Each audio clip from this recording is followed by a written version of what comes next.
Peri engineering, arts and science, pharmacy, nursing மற்றும் physiotherapy கல்லூரிகள் சென்னை இந்தியாவில் சிறந்த உள்கட்டமைப்பு கொண்ட கல்லூரிகளில் ஒன்று. 100% வேலை வாய்ப்பினை உறுதி செய்யும் சாதனை. ஆயிரக்கணக்கான பிற கல்லூரி மாணவர்களுக்கும் வேலை தந்த பெருமை. பெரி, எங்கள் கண்களில் உங்கள் கனவுகள். சிவராஜ் சித்த வைத்தியசாலை, ஹொசூர் கிளை. தினசரி காலை 7 மணி முதல் இரவு 8 மணி வரை மருத்துவரை சந்தித்து ஆலோசனை பெறலாம். தொடர்புக்கு 8110803500. அர்ஜுனுக்கு என்ன படிச்சாலும் மெமரியில இல்ல. Take it, Lion Date Nut Bites. Lion Date Nut Bites, Energy Bar. Take it, Lion Date Nut Bites. நேர்களே வணக்கம், இது சாணக்யா. நீங்கள் பார்த்து கொண்டிருப்பது 7th Sense at 7 PM. தினமும் மாலை 7 மணிக்கு நாம் அன்றைய நாள் பொழுதுடைய முக்கியமான விஷயங்களை அலசல் செய்து வருகிறோம். அந்த வகையில் இன்று ரொம்ப முக்கியமான விஷயம், தை பிறந்தால் வழி பிறக்கும் அப்படின்னு எல்லாரும் சொல்லுவாங்க. தை பிறந்து விட்டது, வழி பிறக்க போகுதா, யாருக்கு பிறக்க போகுது அப்படின்ற கேள்விகள் எழுந்திருக்கிறது. எல்லோரும் தை தை தைன்னு சொல்ல இதை முதல்ல நம்ம சொன்னது டிசம்பர் ஜனவரி அப்படின்னு சொன்னது நமது ஆசிரியர்கள் தான், நமது சாணக்கியா தான். அப்படி இருக்க அந்த ஜனவரியில் ரொம்ப முக்கியமான ஃபோர்ட்நைட் அப்படின்னு சொல்லக்கூடிய முக்கியமான 15 நாட்களை எட்டியிருக்கிறோம். என்டிஏவில் யார் யார் சேரப்போகிறார்கள், திமுக கூட்டணி இப்படியே இருக்க போகிறதா அப்படின்னு டிசைட் பண்ணக்கூடிய முக்கியமான பல நிகழ்வுகள் அடுத்த 15 நாள், இன்னும் குறிப்பாக சொல்லணும்னா அடுத்த 10 நாளுக்குள்ள நடக்க இருக்கிறது. இன்று 16ஆம் தேதி இன்று தொடங்கி அடுத்த 10 நாட்கள் ஜனவரி 26 குடியரசு தினம் வரை ஒவ்வொரு நாளும் சரவடி ரொம்ப முக்கியமான நிகழ்வுகள் இருக்கின்றன. பிரதமர் வருகை தொடங்கி டெல்லியில் ராகுல் காந்தி தலைமையில் நடக்கும் கூட்டம் வரை ஏகப்பட்ட நிகழ்வுகள் இருக்கின்றன. என்னென்ன இருக்கிறது அப்படின்னா இன்னைக்கு நமது அலசல்ல பார்க்கலாம். வணக்கம் சார். 7th Senseல முக்கியமான விஷயம், நாள் குறித்த பாஜக அப்படின்னு. அவங்க எப்பவுமே நாள் குறித்து தான் செய்வாங்க. அவங்க 2034 எப்படி இருக்குன்ற வரைக்கும் யோசிச்சு வச்சிருப்பாங்க. ஷார்ட் டேர்மில் யோசிக்கும் போது 26 தேர்தலை எப்படி அணுகணுன்றத போன தேர்தல் 2024 லோக்சபா முடிஞ்சோடனே கணக்கிட்டு அதற்கேற்ப 2025 போன வருஷம் ஏப்ரல்லையே முடிவு செஞ்சு கூட்டணியை அமைத்து ஒரு வழியாக செட்டில் ஆகி டஸ்ட் செட்டில் ஆகி இப்போ வந்திருக்கு தேர்தலில். On the eve of the எலெக்ஷன்ஸில் தேர்தல் தேதி அடுத்த மாதம் அறிவிக்கப்படலாம் அப்படின்னு எதிர்பார்க்கப்படக்கூடிய நிலைமையில நாள் குறித்திருக்கிறது. 23ஆம் தேதி பிரதமர் வருகிறார். அதற்கு முன் எல்லாம் செட்டில் ஆயிருக்கணும் அப்படின்னு நாள் குறித்திருக்கிறதா தகவல். உங்களுடைய பார்வை? நம்ம ஏற்கனவே டிசம்பருக்கு முன்னாடி எதுவுமே தெளிவு கிடைக்காது அப்படிங்கிறது ரொம்ப தெளிவாக சொல்லியிருந்தோம். டிசம்பர் நெருங்கும் போது நம்ம என்ன சொன்னோம், இன்னொரு மாதம் சொன்னால் சரியாக இருக்காது, ஜனவரி 26 அப்படின்னு சொல்லி சொன்னோம். இப்போ ஜனவரி 23 பிரதமருடைய நிகழ்ச்சி இருக்குது. இப்போ வரைக்கும் ஜனநாயகன் படம் ரிலீஸ் இல்லை. குடியரசு தினத்தை ஒட்டி தான் இது தெளிவு கிடைக்குங்கிறதுனால ஜனவரி 26 நம்ம சொன்னோம். 23ஆம் தேதி பிரதமருடைய கூட்டம் இருக்குது. இதுக்குள்ளே பாஜக தன்னுடைய கூட்டத்தை பூரா கூட்டணியை பூரா முடிவு செய்யணும்னு பார்க்குது. நமக்கு இடையில இன்னொரு நமக்கு ஒரு குழு ஒன்று கிடைச்சது. என்ன அப்படின்னா, திரு அமித்ஷா அவர்கள் உள்துறை அமைச்சர் புதுக்கோட்டையில் பேசும்போது ஏப்ரல் 2வது வாரத்தில் போலிங் அப்படிங்கிறத சொன்னார். ஏப்ரலில் போலிங் அப்படிங்கிறத சொன்னார். அப்போ ஏப்ரல் 2nd வீக்லேயே போலிங் இருக்கும் அப்படிங்கிறது தான் நமக்கு கிடைக்கிற பாயிண்ட். அப்போ 15-16 தேதி வாக்கில் நமக்கு போலிங் இருக்கலாம் அப்படின்னு. அப்போ அதுலேருந்து அப்படியே நீங்கள் ரிவர்ஸில் வச்சுட்டிங்கன்னா, நீங்கள் ஜனவரி எண்டுக்குள்ளே இவங்க அலைன்ஸ் முடிக்கிறாங்கன்னா பிப்ரவரி 10-15 இவங்க டேட் எலெக்ஷன் கமிஷன் டேட் இருக்குன்னா மார்ச் ஏப்ரல் கரெக்டாக ஒரு 60 நாளைக்குள்ளே தான் இருக்கும். அப்போ அதுக்குள்ளே கடகடன்னு அவங்க வேலையை முடிக்க வேண்டிய விஷயம் இருக்குது. நம்ம ஏற்கனவே பார்த்துருக்கோம். நீங்கள் சொன்னது போல் நம்ம உமர் அப்துல்லா அவருக்கு சொன்ன 2029 பாராளுமன்ற தேர்தல் பற்றி யோசிச்சுட்டு இருக்காங்க. 2019 சொன்னார் அவர். அவங்க எங்கெல்லாம் போய் நம்ம இங்கே உட்காந்து சண்டை போட்டுருக்கோம், அவங்க எங்கேயும் உட்காந்துருக்காங்க. அது மாதிரி அவங்க ரொம்ப தெளிவாக ஒரு விஷயத்தில் குணமாக இருக்காங்க. அது திரு அமித்ஷா அவர்களுமே அதை குறிப்பிட்டிருந்தார். வெஸ்ட் பெங்காலையும் தமிழ்நாட்டையும் நம்ம விட போகிறதில்ல. நம்ம இந்த 2 இடங்களில் நமக்கு கட்டாயமாக எப்படியா நம்ம ஆட்சி மாற்றத்தை நம்ம உறுதிப்படுத்தி ஆகணும் அப்படிங்கிற உங்களுடைய நோக்கமாக இருக்குது. அதனால் அவங்க ரிவர்ஸில் ஒர்க் பண்ணிட்டு இருக்காங்க. அதனால தான் எல்லா சமரசங்களும் போயிட்டு இருக்குது. அதனால் அவர்கள் ஜனவரி எண்ட், அதாவது ஜனவரி 26 லாஸ்ட் வீக் ஆஃப் ஜனவரி 23 பாரத பிரதமர் வரக்கூடியதில் அந்த லாஸ்ட்லக்குள்ளே எல்லாத்தையுமே அலைன்ஸை முடிச்சிடணும். நம்ம சைடில் கிளியரான, ஏன்னா டிஎம்கே அலைன்ஸ் அந்த பக்கம் ஃபிக்ஸடாக இருக்குது அப்படிங்கிற ஒரு பிம்பம் நம்ம அது பின்னாடி பேசுவோம். ஸோ அப்போ நம்ம ஏடிஎம்கே அலைன்ஸ் என்ன ஆயிடுச்சு, என்டிஏ என்னவா இருக்குது அப்படிங்கிற ஒரு கேள்வி வருது. அதுக்கு எல்லா புரளிகளுக்கும் எல்லா யூகங்களுக்கும் எல்லா வியூகங்களுக்கும் ஒரு முற்றுப்புள்ளி வைப்பது போல ஜனவரி 23 அப்படிங்கிற தேதியை குறிச்சிருக்காங்க. பாரத பிரதமர் இங்கே வரும்போது எல்லாமே ஃபைனலைஸ் ஆகிருக்கணும். நம்ம ஏற்கனவே சொன்ன போல ஒருவேளை அதில் லாஜிஸ்டிக்கல் சேலஞ்சஸ், ஏன்னா இப்போ எல்லாருமே சீட்டு பற்றி மட்டுமே பேசுறதில்ல, அவ்வளோதான் நம்ம பேச முடியும். ஸோ எல்லாருமே சீட்டு பற்றி மட்டுமே பேசுறதில்ல. அப்போ மற்ற விஷயங்கள் பற்றின பேச்சு இருக்கிறதுனால அதில் சில விஷயங்கள் இருக்கும். நாம் அறிந்த வகையில் other then TTV and OPS அது எல்லாமே ஏடிஎம்கேடைய கோட்டாளர் திரு எடப்பாடி பழனிசாமியோடைய கோட்டாளர். திரு டிடிவி தினகரனும் திரு ஓபிஎஸ் மட்டும் பிஜேபியோட கோட்டாளர். அதாவது யூ ஹேவ் டு நெகோஷியேட். அது மற்ற இவங்கெல்லாம் நம்ம பார்த்தோம். டாக்டர் அன்புமணி ராமதாஸ் வந்து அங்கே செட்டில் ஆகிட்டார். நம்ம வந்து மற்ற யாரெல்லாம் வரப்போகிறாங்கிறே நம்ம பார்ப்போம். ஸோ இப்போ வந்து பிஜேபி சைடில் இன்னும் பாக்கி இருக்கிறது வந்து திரு டிடிவி தினகரனும் ஓபிஎஸ் தான். அதுதான் இவங்களுடைய கோட்டால் இருக்கக்கூடிய விஷயம். ஏன்னா திரு இபிஎஸ் வந்து டேரெக்டாக நெகோஷியேட் பண்ண முடியாது, அவர் பண்ணல. ஆனால் வந்து திரு டிடிவி தினகரனை உள்ளே சேர்க்கறதுக்கு சம்மதிச்சிட்டாரு அப்படிங்கிறத நம்ம பார்க்குறோம். நம்ம பின்னாடி அதை கூட்டணி எப்படி இருக்குங்கிற பார்க்குறோம். ஸோ இவங்க சைடில் வந்து நமக்கான வேலைகள் வந்து என்னென்ன இருக்குங்கிற பார்த்துட்டு இதை ஃபிக்ஸ் பண்ணிடுவோம்னு வச்சுருக்காங்க. ஜனவரி 23 26 அதாவது ஜனவரி கடைசி வாரத்தில் இந்த பாஜகவுடைய கூட்டணி இறுதி செய்யப்படும். அதான் அவங்க நாள் குறிச்சிருக்கிறாங்க. இதில் தான் விஷயம் வருகிறது. வலுவாகும் என்டிஏ, தடுமாறும் இண்டி. இந்த கூட்டணி தான் அவங்க தான் ஜெயிச்சிருவாங்க தான், 3 தேர்தலை ஜெயிச்சிட்டாங்க, இவங்க பிரச்சனை தான் எல்லாமே இருக்குது, பிரச்சனையே அவங்க கூட்டணியே பிரச்சனை அப்படின்னு விவாத தலைப்புகள், பேச்சுகள் அப்படின்னு எல்லாம் எழுத்துக்கள்னு இருந்தது. லாஸ்ட்டு 15-20 நாளாக இல்லை, அதுக்கு முன்னாலேருந்து பார்க்கணும். இந்த லாஸ்ட்டு 15 நாளாக தீ பரவட்டும்னு கொழுந்து விட்டு இருக்கிறது அந்த கூட்டணிக்குள். என்ன நடக்கிறது? தடுமாறும் இண்டி ஏன் அப்படின்னு நம்ம யோசிச்சோம் அப்படின்னா, முதல் முறையாக காங்கிரஸ் கட்சி இன்றைக்கி நம்ம பேசிகிட்டு இருக்கிற தருணம் வரைக்கும் அண்ணன் மாணிக்கம் தாக்கூர் வந்து நாங்கள் வந்து துறை கேட்டோம்னா எந்த மாதிரிலாம் துறை கேட்போம் தெரியுமில்ல, நாங்கள் வந்து எங்களுக்கு கப்பல் போக்குவரத்து கொடு, கப்பல் போக்குவரத்து துறை கொடு, நீர்வளத்துறை கொடு, பொதுப்பணித்துறை கொடு, தரைவழி போக்குவரத்து துறை கொடு அப்படின்னு சொல்லி நாங்களாம் இந்த தரைவழி போக்குவரத்து இதெல்லாம் வந்து 2009 டிஎம்கே கேட்ட துறைகள். 2009 கொடுக்க மாட்டோம்னு அவங்க சொல்லி நம்ம ரெண்டாக பிரிச்சோம். ராகுல் ஃபார்முலா 2004 எல்லாம் செஞ்சு வச்சுட்டாங்க. 2009 ஜெயிக்கும்போது ராகுல் ஃபார்முலான்ட்டாங்க. கமல்நாத் எழுதி கொடுத்ததை வந்து மாற்றினாங்க. கமல்நாத் எழுதி கொடுத்ததே அவங்களே காங்கிரஸ் தான் மாற்றிச்சு. என்னென்ன கேட்டால் இல்லைங்க கமல்நாத் ஃபார்முலா வேறங்க, இப்போ ராகுல் காந்தி ஃபார்முலாங்க அப்படின்னு சொல்லிட்டு கொடுக்க மாட்டேறாங்க. அப்போ வந்து இதுதான் வேணும்னு சொல்லி சொன்னாங்க.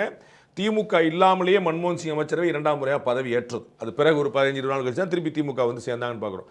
அப்போ வந்து மாணிக் தாக்கூர் வந்து காங்கிரஸ் கட்சிக்கு திமுகவுடைய அமைச்சரவையில் அங்கம் வகிக்கணும், அது கூட்டணி அமைச்சரவையாக இருக்கணும் அப்படிங்கிறத தாண்டி அடுத்த கட்டத்துக்கு போயிட்டார். அந்த கூட்டணி அமைச்சரில் என்னென்ன துறைகள் இருக்கணுங்கிற ஒரு பட்டியல் போட்டார். இப்போ நம்ம நார்மலாக பார்த்தீங்கன்னா அதிமுக கூட்டணியில் பாஜக எவ்வளோ சீட்டுங்க அப்படின்னு சொல்லி சொன்னீங்கன்னா ஒரு 50 தொகுதி கொண்ட பட்டியல் சுத்தம். உங்களுக்கு அது உண்மையா இல்லையாங்கிறது வேறு விஷயம். ஆனால் சுத்தம் ஒரு 50 கொடுப்பாங்களா இல்லையாங்கிறது இல்லை, இந்த 50க்குள்ள அப்படிங்கிற ஒரு கணக்கு இருக்கும். அப்போ அதுபோல் திரு மாணிக் தாக்கூர் வந்து இப்போ வந்து ஒரு துறைகளுடைய பட்டியலில் போடுறார். இப்போ நீங்கள் உங்களுக்கு கூட்டணி அமைச்சரோட இடம் இருக்குதா இல்லையாங்கிறதே முதல் கேள்வி. இவர் அந்த முதல் கேள்வி அது அப்படி தாங்க இருந்தாகணும் அப்படின்னு முதல் கேள்வியை ஃபிக்ஸ் பண்ணுறார். இப்போ அடுத்த கேள்விக்கு வாங்க, எந்தெந்த துறை போடுவோம்னு சொல்லிட்டு. அப்போ எந்தெந்த துறை போடுவோங்கிறதுல கேட்குறதா மட்டும் இல்லாமல், பரிந்துரைக்கிறதா மட்டும் இல்லாமல், நாங்கள் இந்தந்த துறைகள்லாம் போது எங்களுக்கு மக்கள் நலன் தான் முக்கியம்னு சொல்லிட்டு இதுதான் காங்கிரஸ் மாடல் அப்படிங்கிற ஒரு வார்த்தையை பயன்படுத்துகிறார். நமக்கு வந்து இந்த மாடல் அப்படிங்கிற வார்த்தை ரொம்ப பிரபலமாக 2 முறை தான் பெருசாக பேசப்பட்டிருக்கு. ஒன்று குஜராத் மாடல் அப்படிங்கிறது வந்து நரேந்திர மோடி அவர்கள் வந்து விக்ஷித் பாரத்தில் வந்து அவர் வந்து அன்னைக்கே நாங்கள் வந்து தேஷ் கே விகாஸ் கே லியே குஜராத் கே விகாஸ் அப்படின்னு சொல்லி சொன்னார். குஜராத்லேருந்து எல்லாத்தையும் அதுக்கு எல்லாத்துக்குமே குஜராத் மாடல் அவர் சொல்லாட்டா கூட உலகம் பூரா வந்து பேசப்பட்ட குஜராத் மாடல் மாதிரி இருக்கணுங்க அப்படின்னு சொல்லிட்டு ஒரு டெவலப்மெண்ட் மாடல்லாம் குஜராத் மாடல் பேசப்பட்டது. அதற்கு பிறகு அதிகமாக இந்த மாடலுங்கிற வார்த்தை அடிபடுறது வந்து திராவிட மாடல் ஆட்சியில் தான். அப்போ வந்து நாங்கள் வேறொரு மாடல் வச்சிருக்கிறோம்னு சொல்லிட்டு இந்த மாடலுக்கு ஒரு கவுண்டர் கொடுக்கறதுக்காக மாணிக் தாக்கூர் ரொம்ப தெளிவாக இதுதான் காங்கிரஸ் மாடல் அப்படின்றார். இது மோர் தேன் பாஜகவுக்கான பதிலடியை விட திமுகவுக்கான ஒரு சிக்னல் அப்படின்னு பார்க்கணும். இல்லை, பாஜகவுக்கான பதிலடி தான். சேர்ந்து பதிலடியா தனியாக பதிலடியாங்கிறதா கேள்வி. காங்கிரஸ் வந்து பாஜகவோட சேர போதா என்ன? அது பாஜகவுக்கான பதிலடி தான். With DMK or without DMK அப்படிதான் பார்க்கணும். அப்போ வித் டிஎம்கே அப்படின்னா with ministry. Okay, with DMK first point. அதான் சொன்னாங்க, உங்களுக்கு ஃபர்ஸ்ட் பாயிண்ட் அவர் முடிச்சிடறாரு. திரு மாணிக் தாக்கூர் வந்து உங்களுக்கு தெரியும், அவர் வந்து ராகுல் பிரிகேடில் இருக்கிறவர். அவரோ ஜோதிமணி அவர்களோ இவங்கெல்லாம் வந்து கார்த்திக் சிதம்பரம் இவங்கெல்லாம் வந்து அவங்களுக்கு வாய்க்கு வந்த மாதிரி பேசுகிற மாதிரி தோணும். ஆனால் அது வந்து அவங்க யாருடைய உந்துதலை பிரவீன் சக்கரவர்த்தி பார்த்தது தான். அவர் நடவடிக்கை எப்படி அன்றைக்கி மதியமே நியூஸ் போட்டாங்களா எல்லாரும்? ஏன் நடவடிக்கைகள் யாராக கேட்டாங்களா? உங்களுக்கு புரியுங்களா? இப்போ நீங்கள் நியூஸ் போட்டிங்களே சார் சாயந்தரம் நடவடிக்கை எடுக்க போகிறாங்க, ஏன் சார் எடுக்கலன்னு யாராக கேட்டாங்களா? சொல்ல மாட்டாங்க. ஏன்னா அவங்கெல்லாம் வந்து ஒரு மானங்கனே வேலை பார்க்குற ஆட்கள் கிடையாது. அவங்கெல்லாம் வந்து கரெக்டாக ஒரு பல்ஸ் பார்க்குறதுக்காக அந்த ஐரை விட்டு இறால் பிடிக்கிறவங்க, குட்டி குரங்கு உள்ள விட்டு பார்க்குறவங்க, இதெல்லாம் ஒரு பல்ஸுக்கான மெத்தட். அதெல்லாம் தெளிவாக இறங்கி பண்ணுறாங்க. அப்போ அவர் வந்து முதல் கேள்வியை முடிச்சிட்டார். ஆட்சியில் பங்கு உண்டா இல்லையா அது முடிச்சிட்டார். அது பங்கு கொடுத்தா அவனுங்கிற இடத்துக்கு நகர்றார். நான் உங்களுக்கு ஏற்கனவே சொன்னேன், 40 தொகுதி ஆட்சியில் பங்கு, 2 டிமாண்ட் அவங்களுக்கு. 2ல் ஏதாவது 1ல் செட்டில் ஆயிடுவாங்கன்னு சொல்லியிருக்கேன். 2மே இல்லாட்டா கூட 2ல் ஏதாவது 1 சரி 40 சீட் வாங்கிக்கோங்க, ஆட்சியில் பங்கு கிடையாது. இல்லை பழைய 25 வாங்கிக்கோங்க, ஆட்சியில் பங்கு கிடையாது. இப்போ ஆட்சியில் பங்கு உண்டு. இப்படி ஏதோ ஒன்று விஷயத்தில் செட்டில் ஆவாங்க. அப்போ இவர் சொல்கிறார் ஆட்சியில் பங்குங்கிற செட்டில் ஆகிற மாதிரி இவர் காட்டுறார். அப்போ என்னென்ன துறைகள் கேட்போம் அப்படிங்கிற கொடுக்குறாரு. ஏன்னா நாங்கள் காங்கிரஸ் மாடலுங்கன்றார். அப்போ அங்கே உள்ள ஒரு அன்சர்டனிட்டியை வந்து ஒரு காட்டுறாரு. இது கொடுத்தீங்கன்னா எங்களுக்கு வாங்க அப்படின்னு. ராகுல் காந்தி இங்கே வந்தது போனது, தாவேக்காவோட பேசிட்டு இருக்குது.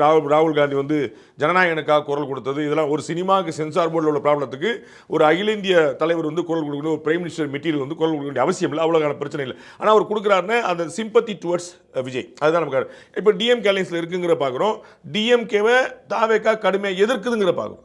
உங்களுக்கு சில சந்தர்ப்பம் சந்தர்ப்பங்களில் அவங்களுக்கு பிடிக்காட்ட கூட அவங்க கொஞ்சம் பேசாமல் இருப்பாங்க பாருங்க. அது நம்ம எதுவும் பேச வேண்டாம், நமக்கு வந்து பிரச்சனை இல்லை, நம்ம எதிரி இல்லை, இதை நம்ம பேச வேண்டாம் இருப்பாங்க. அந்த இடத்துக்கு அவர் நகராரு. ஆனால் வந்து வாலண்டியராக பேசுகிறார். டிஎம்கேக்கும் தாவேக்காக்கும் ஆகாதுன்னு தெரிஞ்சு தாவேக்கா தலைவருடைய கடைசி படத்துக்காக குரல் கொடுக்குறாரு. இப்படி தான் நீங்கள் பண்ணுறீங்க, பிஜேபி எதிர்த்தா கூட. அப்போ நம்ம அந்த குரல் கொடுத்துருக்க வேண்டிய அவசியம் இல்லை. ராகுல் காந்தி குரல் கொடுக்கலன்னு ஏன் ராகுல் காந்தி குரல் கொடுக்கலன்னு யாரும் கேட்க போகிறது இல்லை. குரல் கொடுத்தா காம்ப்ளிமெண்ட்டாக இருக்குது, குரல் கொடுக்காட்டா கம்ப்ளைண்டாக மாறி இருக்காது. அப்போ ஆனால் ஒரு வாலண்டியர் பண்ணுற போது அவங்க சிம்பத்தி டுவர்ட்ஸ் விஜய் காட்டுறாங்க. எங்களுக்கு வந்து அவர் கணக்கு அது டிஎம்கேக்கான மெசேஜ். ட்வீட் என்னமோ பிஜேபிக்கானது, ஆனால் மெசேஜ் என்னமோ டிஎம்கேக்கானது. பாருங்கள், எங்களுக்கு வந்து அது கதவை திறந்து இருக்குன்னு ராகுல் காந்தி தான் இன்ட்ரெஸ்ட் காட்டுறாங்கிற தெளிவாக சொன்னோம். ராகுல் காந்தி தான் அந்த ட்வீட்டை போட்டார். ரைட், மல்லிகார்ஜுன கார்கே வச்சு போடலாம், கே வேணுகோபால் வச்சு போட விட்டுருக்கலாம், வேறு யாராவது போடலாம், அவரே போடாருங்க நமக்கு தெளிவாது. இவருக்கு என்ன ஆக போகுதுங்கிறத பொறுத்து பின்னாடியே கியூவில் காத்துட்டு இருக்கிறாங்க மற்ற கூட்டணி கட்சிகள் பூரா. கமல்ஹாசனை உள்ள அகாமடேட் பண்ணி ஆகணும்.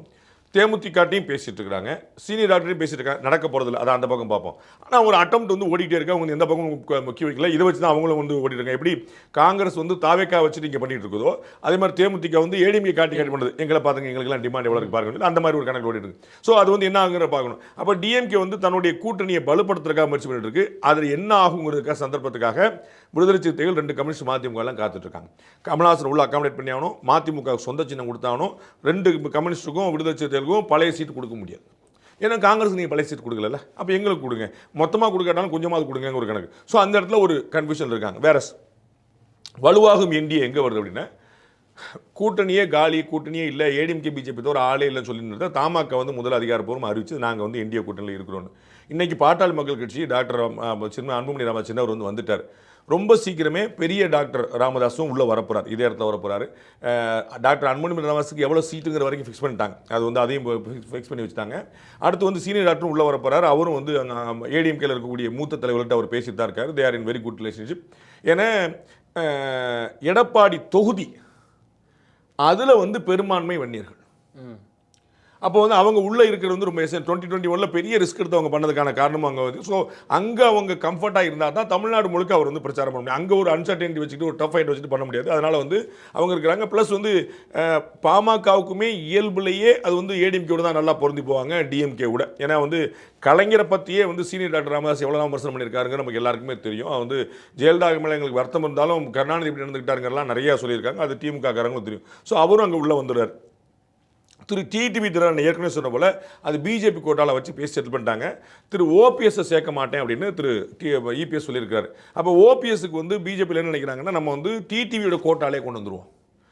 டிடிவியுடைய கட்சியில் வந்து கௌரவ தலைவர், அவைத்தலைவர், இது மாதிரி ஏதோ அந்த மாதிரி அவங்களுக்குள்ள ஒரு அண்டர்ஸ்டாண்டிங்குள்ளே கொண்டு வந்துட்டாங்கன்னா, ஒரு சஜஸ்டிவாக நம்ம சொல்லி அவங்க அந்த மாதிரி ஒரு புரிதலுக்கு வந்துட்டாங்கன்னா, அப்போ திரு டிடிவியை உள்ளே கொண்டு வந்துடலாம். நாம் அறிந்த வகையில் திரு டிடிவி தினகரனுக்கு சம்மதித்து விட்டார் இபிஎஸ் தான் நம்ம வந்து கேள்விப்படுறோம். அது வந்து பிஜேபி கோட்டாவில் இருக்கும், பட் சேம் அலையன்ஸில் இருப்பாங்க. அந்த ஒரு கண்டிப்பாக வந்துடும். பின்னாடி என்ன மற்றவங்களாம் நான் பேசிக்கலாம் அப்படின்ட்டு. ஸோ அந்த இடத்துல வந்து 2021 இல்லாத, 2024 இல்லாத ஒரு வலுவான இந்திய வரப்போகுது. 2021 அம்மா மக்கள் முன்னேற்றங்கள்லாம் கிடையாது, தேமுதிக கிடையாது. ஆமாம், 2024 2 தனித்தனியாக இருக்கிறாங்க. ஸோ 2021 இல்லாத 2024 இல்லாத வலுவான ஒரு தேசிய ஜனநாயக கூட்டணி வந்து அதுக்காக தான் வலுவாகும். இந்தியன பழைய இந்தியா தானே நீ சொல்லலாம். 2 சந்தர்ப்பத்திலையும் வேற வேறையாக இருந்த இந்திய ஒருங்கிணைந்த இந்தியாவா இன்னைக்கு மாறி நிற்க போகுது. 2026 வந்து அவங்க வந்து எல்லாரையும் இன்க்ளூசிவாக, ஒரு கட்சி கூட வெளியில் இல்லை. அதே ஜான் பாண்டியன் இருக்க போறாரு, அதே பாரிவந்தர் இருக்க போறாரு, அதே ஏசி சண்முகம் இருக்க போறாரு, அதே எல்லாருமே இருக்க போறாங்க. அது மாதிரி எல்லாரையும் ஒருங்கிணைத்த ஒரு விஷயமா பார்ப்போம். இன்னைக்கு கூட நீங்க பார்த்துருப்பீங்க போஸ்டர்லாம் இப்பயே டிடிவி தினகரனுடைய போட்டோவை இந்தியாவில் போட்டாங்கன்னு நம்ம பார்க்குறோம். அடுத்தடுத்த நாட்கள் உங்களுக்கு 23ஆம் தேதிக்குள்ள பல டெவலப்மெண்ட்டுகள் உள்ள வந்து நிற்கும். இங்கே தான் வந்து ரத்தத்தின் ரத்தங்கள் கை கோர்ப்பார்களா அப்படின்னு கேள்வி வரும்போது சமாதானமாவாரா தினகரன்? அவர் ஆயிட்டாருன்னு தான் நினைக்கிறேன். அது வந்து ஏன்னா அவருக்கு வந்து பெரிய முரண் கிடையாது. அவர் நான் ஏற்கனவே சொன்னல, ஏடிஎம்கே சாரி இந்த பிஜேபி அலையன்ஸில் அவரை மாதிரி ஒரு இணக்கமாக கொடுத்த ஒரு ஆளே கிடையாது. எனக்கு சீட்டே வேண்டாம், எனக்கு எந்த சீட்டுங்கிற பிரச்சனை கிடையாது, எனக்கு எவ்வளோ சீட்டுங்கிற பிரச்சனை கிடையாது, சீட்டே கொடுக்காட்டாலும் பிரச்சனை கிடையாது, நான் போட்டியிட வேண்டாம்னாலும் பிரச்சனை கிடையாது, எனக்கு வந்து உங்களுடைய ஆதரவு உண்டு அப்படின்னு ரொம்ப தெளிவாக, உங்களுக்கு என்னுடைய ஆதரவு உண்டு ரொம்ப தெளிவாக சொன்னவர். அந்த அளவுக்கு அவர் சப்போர்ட். அப்போ வந்து அவங்களுக்கு ஒரு பெரிய சாஃப்ட் கார்னர் இருக்குது. நான் அறிந்த வகையில் திரு டிடிவி தினகரன் வந்து 2-3 தடவை சந்திப்பு பேச்சு இதெல்லாம் நடந்திருக்கு பாஜக சார். எப்போ திரு இபிஎஸ் அவர்களுக்கு எதிராக முரண்டு பிடிச்ச பிறகு. ஸோ அந்த சந்திப்பு மேல்மட்டங்களில் அதிகாரப்பூர்வமாக வந்து அவங்கெல்லாம் பேசி வச்சுட்டு எல்லாரும் சமாதானப்படுத்தி கொண்டு வந்திருக்கிறாங்க. அவர்களுக்கு தேவையான வாக்குறுதிகள் கொடுக்கப்பட்டிருக்கு. அவங்களுக்கு வந்து பெரிய டிமாண்டுலாம் ஒரு சண்டைகள்லாம் கிடையாது. ஏன்னா நான் ஏற்கனவே சொன்ன மாதிரி அவரை நம்பி வந்திருக்கவங்களுக்கான ஒரு சின்ன எதிர்பார்ப்புகள், சீட்டுகள் எதிர்பார்ப்பு தவிர அவருக்கு ஒரு பெரிய எதிர்பார்ப்பு கிடையாது. திரு இபிஎஸ், திரு டிடிவி தினகரன் வந்து அந்த தனிப்பட்ட பகை எல்லாருக்குமே தெரிஞ்ச விஷயம். But that can be sorted out அப்படிங்கிறனால சமாதானப்படுத்தப்பட்டிருக்கிறார். அண்ணன் திரு டிடிவி சமாதானம் ஆகியிருக்கிறாருங்கிறது தான் வாட் வி கெட். இதில் வந்து அவங்களுடைய விஷயம் வரும்போதே அவங்க 23க்குள்ளே வருவாங்களா, இல்லை பின்னாடி தள்ளி போகுமா, இல்லை டிவிகேவுடன் பேசி கொண்டிருப்பதாக திரு செங்கோட்டையனருடைய பேச்செல்லாம் பார்க்கும்போது டிவிகேவோட அலையன்ஸ் கன்ஃபார்ம் அப்படின்லாம் சொல்கிறாங்க. அப்படி தான் எல்லா பக்கமும் முயற்சி இருக்குது. நமக்கு தேர்தல் நேரத்தில் எல்லாருக்குமே டிமாண்ட் கூடும் அப்படிங்கிறத நம்ம பார்க்குறோம். தேமுதிக தங்களுடைய எதிர்பார்ப்பை வந்து ரொம்ப பெருசாக வச்சுருக்கிறாங்க அப்படிங்கிற விமர்சனம்லாம் வருது. அப்படி தான் இருக்கும். This is season. அவங்களுக்கு வந்து எலெக்ஷன் நேரத்தில் தான் எல்லாரும் பேசுவாங்க. இன்றைக்கி தேமுதிக எடுத்துக்கோங்க, இன்றைக்கி அம்மா மக்கள் முன்னேற்ற எடுத்துக்கோங்க. தேமுதிகக்கு 3 பக்கமே வாய்ப்பு சொல்லலாம். அவங்க ஏடிஎம்கே அலையன்ஸ்னு சொல்லலாம், டிவிகே அலையன்ஸ் சொல்லலாம், டிஎம்கே அலையன்ஸ் சொல்லலாம். அம்மா மக்கள் முன்னேற்ற கழகத்துக்கும் நீங்கள் டிஎம்கே சொல்லாட்டா கூட ஏடிஎம்கே டிஎம்கே 2 பக்கமும் சொல்லலாம். ஸோ எல்லாருக்குமே ஒரு டிமாண்ட் இருக்கும்போது அவங்களுடைய எதிர்பார்ப்பு பூர்த்திச்சுவாங்கல்ல. அது வந்து அதில் வந்து நீங்கள் எப்படி தப்பு சொல்ல முடியும்? உங்களுக்கு எப்போ டிமாண்ட் இருக்கோ அப்போ தானே நீங்கள் வந்து உங்களுடைய மார்க்கெட் பண்ண முடியும். அப்போ வந்து அது இருக்குது தான். பட் வந்து நான் அம்மா மக்கள் முன்னேற்ற கழகம் நாங்கள் பலமுறை ஒரு தடவை மாற்றி சொல்ல, முதல் வாய்ப்பு அவருக்கு என்டிஏ. அந்த என்டிஏல அவருக்கு வந்து ஒரு சின்ன ஈச்சிங் வந்து திரு இபிஎஸ். அது ஒன்றும் பிரச்சனை இல்லைங்க. நம்ம எவ்வளோ பேர் இல்லாமல் பார்த்து நம்ம ஏற்கனவே பல பேரை சொல்லப்பட்ட கதைகள் தான். அம்மா வந்து எல்லாரையும் சேர்த்துக்கலையா, தலைவர் வந்து எல்லாரையும் சேர்த்துக்கலையா, அப்புறம் நம்ம பார்த்து கொடுங்க, ஒன்றும் பிரச்சனை இல்லைங்கிறது தான். அவர் வந்து கொஞ்சம் கன்வின்ஸ் ஆகிருக்கார், கூல் ஆகிருக்கார் அப்படிங்கிற பார்க்குறோம். 23க்குள்ளே வந்ததற்கான வாய்ப்புகள் தான் அதிகம் இருக்குது. நம்ம வந்து 23 அப்படின்னா 2 3 கூட்டினா 5 அப்படின்னு சொல்லும்போது இங்கே ஏற்கனவே பிஜேபி, ஏடிஎம்கே, பாமக 3, இவங்க வந்தால் 4. ஆனாலும் 5வது பிளேஸ் ஃபில் ஆகல அப்படின்றப்ப தான் தேமுதிக என்ன அப்படின்ற கேள்வி வருது. 5ஆம் நம்பர், 5க்கு எதிராக அந்த 5க்கு 5ஆ யார் வருவாங்க? தேமுதிக உங்களுக்கு ஞாபகம் இருக்கும், கடலூர் மாநாட்டும் போது தெளிவாக அண்ணி வந்து அறிவித்தாங்க. அந்த மாதிரி வந்து நாங்கள் கூட்டணி யாருடன் என்பதை முடிவு செய்து விட்டோம். ஆனால் அதை இப்போ அறிவிக்க மாட்டோம்.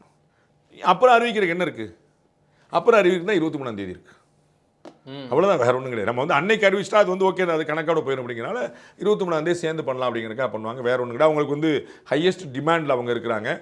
பெரிய எதிர்பார்ப்புகள் அவங்களுக்கு இருக்குது. அவங்க மேலே இருக்கக்கூடிய எதிர்பார்ப்பை விட அவங்களுக்கு இருக்கக்கூடிய எதிர்பார்ப்பு அதிகமாக இருக்குது. அது எல்லாம் பேசி சரி பண்ணி எல்லாம் பண்ணுவாங்க. ஏன்னா எல்லாரும் வந்து +1 கேட்டு போகிறாங்க. அது வந்து எத்தனை கொடுப்பாங்க?